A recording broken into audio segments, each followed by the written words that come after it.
Hi, everyone, and welcome to the Art of Online Marketing. So, today I have a special guest, Kendra Ross from Oak and Rumble, and today we're going to be talking about video marketing, one of my favorite things. So, my name is Denise Allison, and I'm the owner of Strategro, and I'm a marketing, branding, and social media expert. And I work with small business owners to help them grow their audience, get really clear on their message, and attract more customers.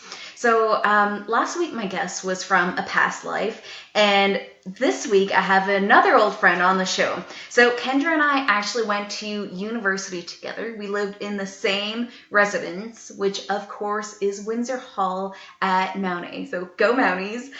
So this was back before live streaming was really a thing and before you could stream movies or shows. And I'd scurry up to Kendra's room and ask to borrow DVDs all of the time.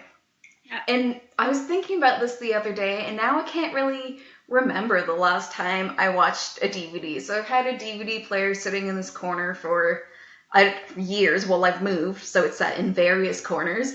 But isn't it funny how things just kind of change like that? So anyway, like I said, Kendra works at Oak and Rumble, which is a video marketing agency. And today we're going to be talking about two of my favorite things, which is videos and marketing and how they go together. So you all know I love video because you see me on video every single week. And things change big time for me in my business when I start to use video as my main platform to connect with my audience. So, Kendra, can you tell us why video is such an important tool in marketing? Yeah. So it's such an important tool because, and you are the perfect example of this, Denise. Oh, thank You you. are your brand, right? People buy from you. They want to work with you. And when you're using video, you're taking all the things that you would write that don't necessarily or always convey that passion and that excitement that you have for what you say, and you're putting your face on it and you're bringing your passion to it, and you are in front of people instead of just kind of sending an email. So video really allows you to extend that kind of personal, genuine relationship that you have with the people that you work with or that you sell to, and kind of bring that online and make it scalable. So for small business owners, it's an amazing way to really expand your reach without kind of losing what makes you special. Right. So if a business owner wants to get started with making video, where's a good place to begin? Yeah, so there's a ton of different kind of videos that you can make. So first thing we want to do is start by talking about, kind of what your goals are, right? So a lot of small business owners that I talk to feel a little bit overwhelmed by digital marketing, generally speaking. Mm-hmm. Video is actually the perfect antidote to that because you're adding value for people. You're being yourself. It's not scary. It's just taking you as you are and putting you online. So you start by talking, just like with any marketing or kind of sales campaign or strategy, with your goal. So if you're talking about just getting people's interest, you can be talking about commercials, doing videos at events, for product launches, stuff like that. If you're talking to people who already might know a little bit about you, you're talking about kind of creating thought leadership content or really establishing or maintaining that connection. So that's where something like this weekly live stream is so awesome, right? Like you're adding value for people that are already kind of interested in what you're saying. Even like short clips of you discussing topics in your industry, answering customer FAQs, stuff like that. So step one, figuring out what kind of video you want to make, because you always want to go in with some sort of strategy or goal. The second thing I want to say is that once you've kind of figured that out, the way to actually create it, you don't need to be a video production company. Like we have a camera, like we have our crew and we have all the guys who come out and, they have the fancy cameras and all that stuff. But what's great for business owners is that really all you need is your webcam, or, your cell phone camera, or, those little kind of cameras or microphones that sit on top of your laptop or computer. Like you can really go low budget, especially while you're trying it out, right? That big, fun, splashy, like Pepsi looking commercial probably shouldn't be your first video. Yeah. if you're seeing kind of a return and you're seeing people really engage in it, that's when you can, kind of throw some money at it, start working with an agency, and start doing some of the bigger stuff. But how to get started, I mean, it's really just start, figure out what your people are talking about and talk to them. Yeah, I mean, we're on a webcam now simply because to bring you into the stream, that's what I had to do. But I find the quality on my phone is amazing. Like I love the quality of the video on my phone more than I like the webcam. And even when I had first started, I wanted to do it with a DSLR camera, but since I don't really know how it works, I kept having it out of focus and doing all the wrong things. So I would say the phone is the way to go. Like it's easy and it looks clean. Well, and it's portable, right? Like I was talking to someone the other day who started doing, or is planning to start recording his sales calls. So as he's kind of going around, he actually goes into businesses. He sells this gin and craft gin and vodka. Okay. So he's going into bars, and he's talking to the people behind the bar, the owners, and he's asking them if he can, but he's doing a little preamble before he goes in. He has this cell phone. He's just talking to his cell phone outside the bar. And then he goes in, asks if they wouldn't mind him recording, and some of them say yes, some of them say no. And records that conversation, and then he can take that video and throw it up on Twitter or Facebook or YouTube, wherever he thinks people are going to really find value. But then he also has that video content that he can send to prospects, right? He can email out okay, so here's a really similar bar in another district that I can't get to. I'll send that to this video saying, hey, just had this conversation with, this great bar downtown. What do you think? Let me know if you have any questions. Thought, you might be interested in what they're saying. So the cell phone, I mean, super portable. You can take it wherever you go and capture those conversations and capture you interacting with people as you do for your business. Yeah, I mean, that's a great idea because a lot of the time when we're thinking about sitting down and talking to our camera, our mind just goes blank. But if you're doing something in the heat of the moment that you're passionate about and you're always doing, it would take away some of that. And then once you go to post it, it already has those elements that you need in it. Yeah, you feel like you. The other thing, when you're sitting down in front of your camera, a great way to get started is to start with customer questions that people ask. Like if you're worried about what to talk about, starting with the questions that you hear all the time, whether you have a product and it's common questions that you get about how it works or what it does, or if you have a service and it's questions that people have about how they can use your service or things like that. So that's really kind of how you can start. You take what's, already happening and start adding value there. Because if it's questions that a couple of your clients have, it's definitely questions that potential clients have. Yeah, perfect.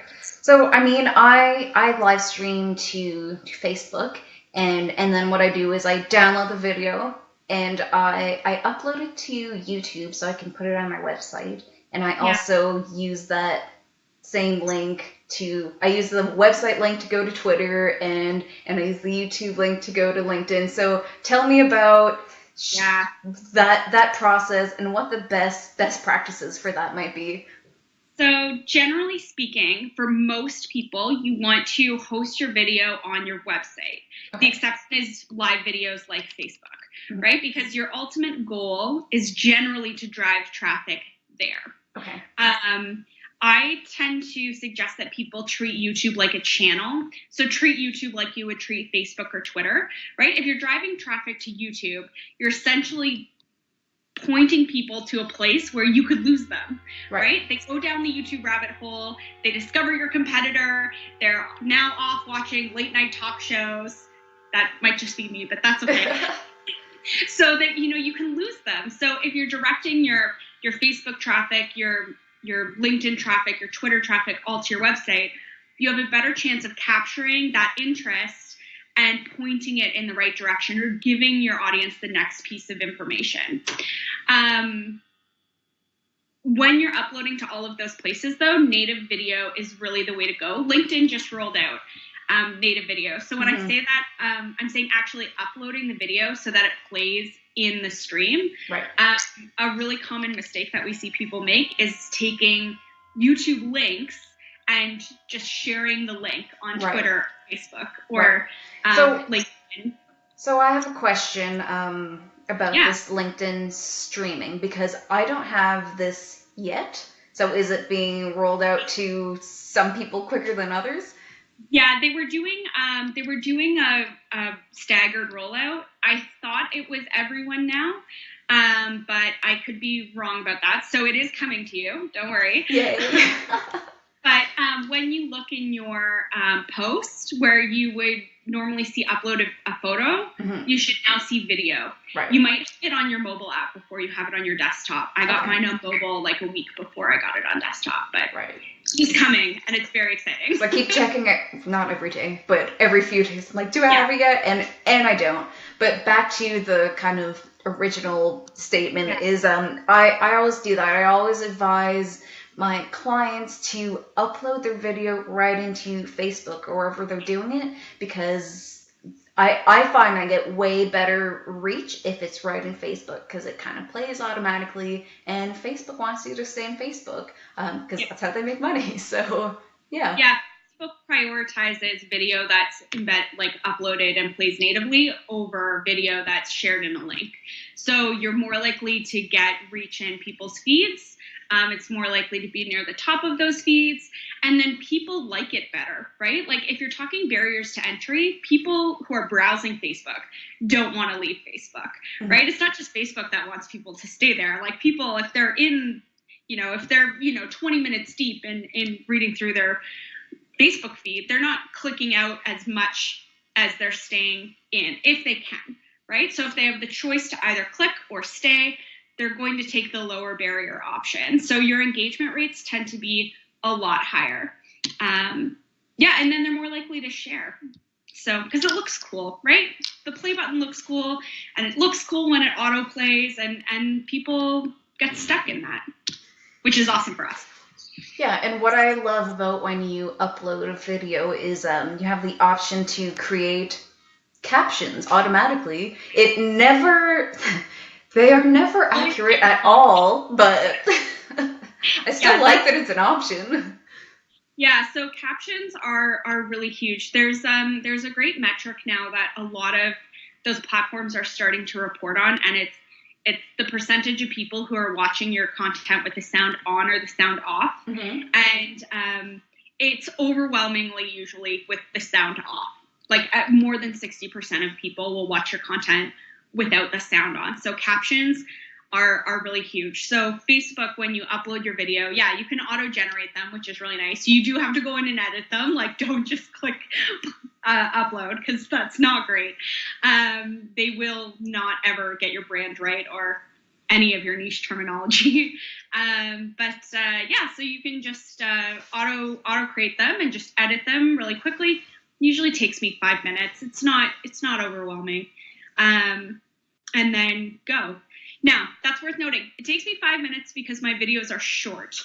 And that's something that I want to make sure that we're doing is, with the exception of real value-added content like these weekly live shows, like the things that people expect to be 15 to 30 minutes long, generally speaking, your content should be under 2 minutes if you can make it.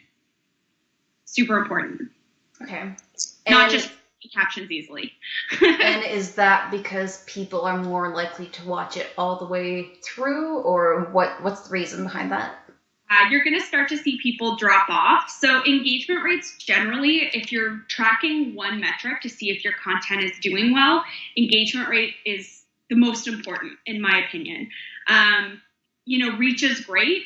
It's great to see that your content is getting in front of people, but it is a little bit of a vanity metric. It makes us feel good. But engagement means not only are you reaching people, but they're interested, right? And those interested eyes are the most important eyes. So those engagement rates will be when people drop off your video, and it will depend on the content, right? There's no kind of great catch-all number that you could say this is good. you should be benchmarking against yourself. But as soon as you hit 2 minutes, you see a whole ton of people drop off. Mostly because, they want to leave. But the other piece of that is if someone sees that your content is 10 minutes, they're less likely to watch any of it to start with. Right? That's a big time commitment when you haven't demonstrated enough value, right? Until you've actually gotten into the video, you haven't shown people that you have enough value to add that you deserve to take 10 minutes of their time, right? So if you have shorter videos, it's, again, a lower barrier to entry for people to say, yes, I'm interested and I want to watch this. Cool. All right, so keep it under 2 minutes, generally speaking, unless you're offering some type of, like we're kind of doing like a mini training here, but what are some other best practices? So in terms of sharing it, we kind of talked about, make it native, keep it short, add captions, but there's always the question of where should you share it? And for me, that always comes back to where your people are, right? Like, where are your customers getting their information? Facebook, Twitter, LinkedIn are all awesome. Instagram is one that, if you have a younger target audience, tends to do really well. Personally, I hate Instagram as a marketer. As a human, I love it. It's amazing. As a marketer, I find it very frustrating because most people don't use sound on Instagram, so your content has to be very, very visual and very, very, very short. Right. I would imagine that not too many of you out there in the world that we're talking to are using Instagram too much, so we won't dwell on it. But if you have questions about that, give me a shout. The other one is sales, though, because that's a huge place to use these videos. If you are a B2B company and you are reaching out via email to companies, including the word video in your subject line increases open rates. Having a video in your email increases engagement and response rates, like by huge percentages. So how do we do that? The answer is, I love this. It's called Viewed It. Have you heard of this, Denise? No, I don't think so. Okay, so there is a company that's actually local to where I am, which is in Southern Ontario. They're called Vidyard. They're amazing. They have a free, it's like a browser extension. Okay. So it's just a Chrome extension. It's called Viewed It. And basically it lets you just click the little button and it turns on your webcam and it captures you talking, or it can capture your screen, or it can capture you and your screen, which is amazing. So if you're downloading something, perfect. And when you're done, so you just say your little 30-second spiel to your client, like, hey, Denise, Kendra, I would love to talk to you about this. Love this about your business, whatever. So you click done, and then it will actually embed itself in your email. So it creates a thumbnail that has a little play button, auto uploads that into your email so that you can send that out to the client, and then it actually tracks those metrics for you. So it will notify you when someone plays that video. Okay. So if you're dealing with a high value client, it will notify you that this person, I'll get the little notification, Denise watched 100% of my video. That's great. And then maybe 20 minutes later, Denise watches the first 10% of it again. She's really interested. I should give her a call right now. It's awesome. Such a great tool and free. Yeah, I mean, that sounds amazing. Yeah. Well, for all the reasons you just said, but then if someone's watching it, that means they are worth reaching out to. If they don't watch it and don't care, well, then you move on. So that's great to know. I do have another question, kind of backing up to Instagram, because I really like Instagram as a marketer, and because I'm a personal brand, I love it to connect with people, but I do find it challenging video-wise because you can't embed a 20-minute video. You have like 60 seconds, and you can't share links, and you can't do anything like that. So that is a challenge Instagram-wise that I wish there was a solution to. Yeah, those are all the reasons that it frustrates me as a marketer. Not being able to direct traffic in a link. Like, I throw my links in my bio. So I'll, upload the clip of the video Usually I'll try and throw the captions actually in the description. That tends to work sometimes. And then all my hashtags and everything, but with a little note saying, link to, check it out on our resources page, click the link in the bio. I think that Instagram is amazing for community engagement. I don't think it's amazing for directing traffic to your website. It's just too difficult to actually get people to move off of it. Yeah, exactly. That's the same challenge I'm finding. So I like it in that way, but then in another way, it is hard to send people there. So yeah. The other thing for Instagram, we often suggest that people just add kind of a clip of the video instead of the whole. Even if you only have kind of a 2-minute video, you can upload just like the first 10 seconds and like just the hook. And then hopefully that's, kind of tantalizing enough that people will go try and find the rest of the video. So that's worked before, so you could try that. Yeah. So maybe I'll try some of those things and let you know what was effective or whatnot. Yeah, let me know what works for you for sure. Yeah, because I definitely have an audience on Instagram, but like I said, I upload my video. It's already on Facebook, and I put it in these other places, and then it comes Instagram. Like, well, what do I do? What do I do with the video? Yeah, if you had time to do something and like the skills to do something like a little tiny 10 second like animated short where it's just text on like a colored screen, like just kind of a hook that visually gives people the text information that they need to go take an action. That's kind of the ideal scenario. But not every small business has the resources to do that. So trying the hook is kind of a great first step. Okay. All right. So have we gotten to all of your best practices? I don't know. We're jumping a lot of it. I just want to talk again really quickly about putting your video on your website, because I think social seems super fun.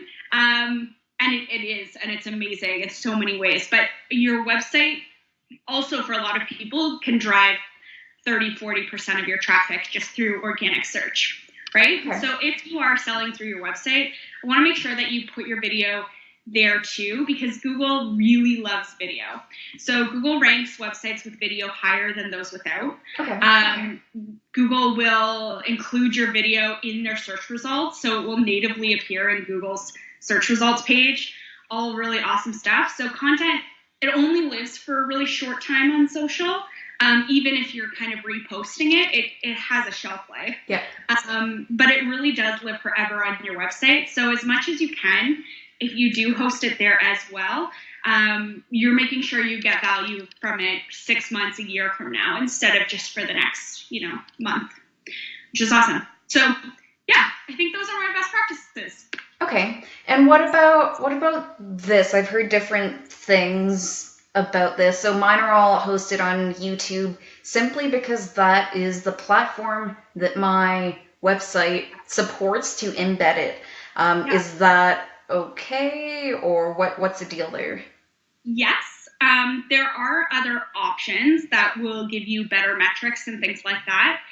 The best free option is YouTube. The only caveat that I would put on that is make sure there's a setting on YouTube where you can remove, how they have the playlist at the end of every video? Mm-hmm. You can actually remove that playlist when you get the embed code on YouTube. So make sure you take that playlist off, because if you don't do that and you embed the video with that playlist on your website, you can't control what is going to be served up next. Okay. Right? Someone could be on your website and actually seeing your competitors' content. And that's like a nightmare situation. Right. So I never really thought about that, so I'll need to look into that too. But if you're looking for other options, some paid versions, I love Vidyard because they're here in Kitchener and they're amazing people and they have a really, really great product. They're best for B2B companies for sure. Vimeo is decent, and so is Wistia. So those are the ones that I would check out if you're wanting to invest in it. But if you're looking for kind of something just free to get it up on the website and not have to worry about it, YouTube's fine as long as you take that playlist right off. Okay. That is on my to-do list for after this call. Good. Check it out. All right. So any final thoughts on video marketing? Please just start. Okay. You started and you're amazing. Thank you. This is great, right? Like, this is the example from what you've told me talking about this over the last few weeks. It sounds like this is a great way for you to reach out to new clients, engage the people that you're working with, add real value. It ticks all the boxes for an amazing marketing campaign. There's no reason why more small business owners especially can't be doing things like this. So I would say just start, test. You can always delete it. It's not a big deal. Yeah. Just get started. Yeah. I think a lot of small business owners or people who are involved with small businesses, they overcomplicate the video in their mind. Say, I can't make the video and I don't know how the tech works and that kind of thing. But it's just a matter of sharing your message on a different platform. So if you're used to giving presentations or speaking in front of a crowd, it's the same thing. Like, the technology part, it just creates a platform for you to be able to share your message. So the technology is not the hard part. It's just getting your message clear and making sure you're sharing the right things with the right people, because you can have all the technology in the world, but if you have nothing useful to say, well, then it doesn't really matter, right? Exactly. Yeah. And it's more authentically you, right? You're taking what you would say in person if someone dropped by your store or your office, and you're putting it up here. If you walked into my office, I would give you this speech. And I would this way. This is just a way to take that and make it scalable, which is great. Perfect. All right. Thanks so much, Kendra, for joining us today. If people want to learn more about you, where can they go? So they can check us out on Facebook. That would be easiest. I'm sure our link will be in the link for this video. You can also visit our website. It's oakandrumble.com. We have lots of best practices. Most of them are in video form. If you really hate video, I don't know why you're watching this, but you can. They are all captioned perfectly, so you can read the text. But yeah, check it out. We'd be happy to chat with you. Okay, great. So thanks everyone for watching today. And if you want to learn more about social media, you can check out my website, strateger.ca, and get my free download, 11 mistakes that are preventing you from turning followers into loyal customers. And don't forget that I go live every Tuesday at 10 a.m. Atlantic time. So I'll see everyone next week, and I hope you have a great week.